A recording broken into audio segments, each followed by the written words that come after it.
قانون اینو میگه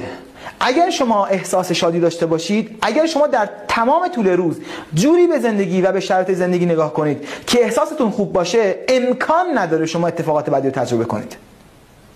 اگر شما خوشحال باشید، اگر شما امیدوار باشید، اگر شما احساس خوب داشته باشید، همواره در همه شرایط فقط و فقط اتفاقات خوب رو تجربه میکنید.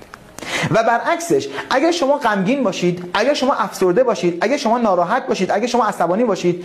قانون اینو میگه که زندگی و جهان اتفاقاتی رو بعد به وجود میاره که عصبانیت و ناراحتی و غم بیشتری بعد به وجود میاره.